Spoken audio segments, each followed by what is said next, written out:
Here's my TV antenna setup. We're inside.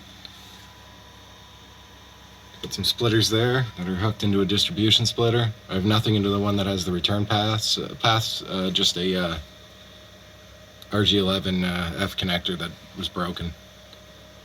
And then it goes into those two off the other two.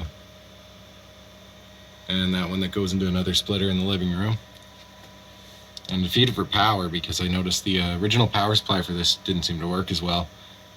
I've hooked it in here, just with the F connector for the 12-volt one in, like this.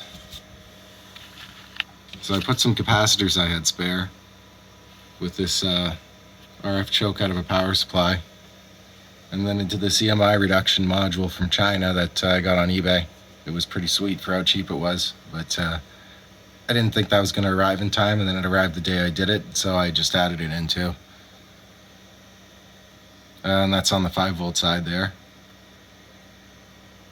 And it gets everything from this ATX power supply for the power. I'm only using the 5 volts and the 12 volts, so it's fused with a 3-amp fuse.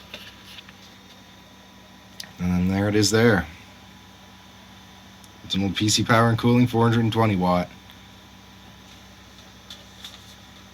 Yeah, that seemed to be the lowest noise way to go. I also have my DSL modem on it, and I'm going to add my cable modem on it at some point. Oh yeah, the 5 volts for the USB goes out to the bias T injector thing, which I've grounded to the main electrical ground. I've also added this, which goes to the tower ground to the house's pipe ground. The tower ground has a grounding rod. It's a grounding plate on that one, and yeah, it goes to. I'll tell it for the outside part of it later, but that effectively goes to it through another box, and it's tied in here. I added in some spots for expansion on the aluminum bus bar I put in for grounding, but I still have to move that over because it still hooks straight to the main one there. So that's something I got to take care of.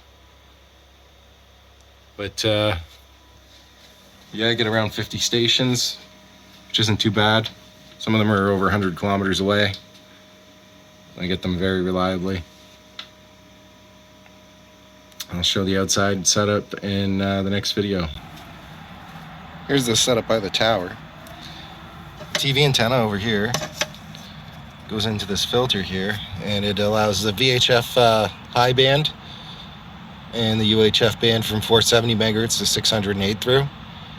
It's got a pretty low insertion loss.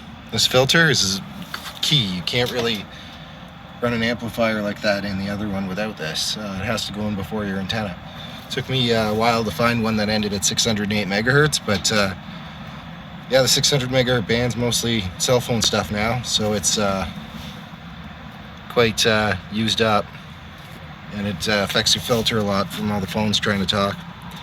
So it's definitely key. You want to get that one filtered out best you can. Just make that a little cleaner. The ground's through this aluminum box. I think it's an old night vision goggle box I got from a surplus store. And that's the tower ground there. That's no aux, you see. And I have another ground that I ran out for another box on the side because the GFCI I put in there needed a ground. Well, didn't really need it, but you should have it so it does trip if something's wrong without someone touching the problem. But gave it a ground there because it didn't have one from the outlet. And yeah, those are the Ubiquity PoE adapters. So it turns it from passive to active PoE.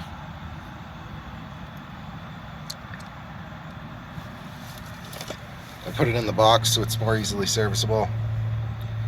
And I secured it with just a little bit of silicone.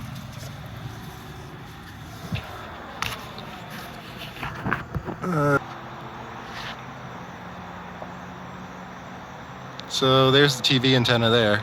And I also have a point-to-point link for the shed. Bring service out to there.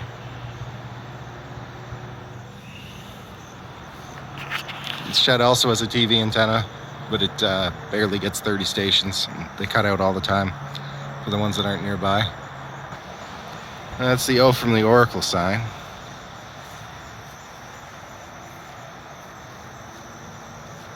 It's got the point-to-point link there.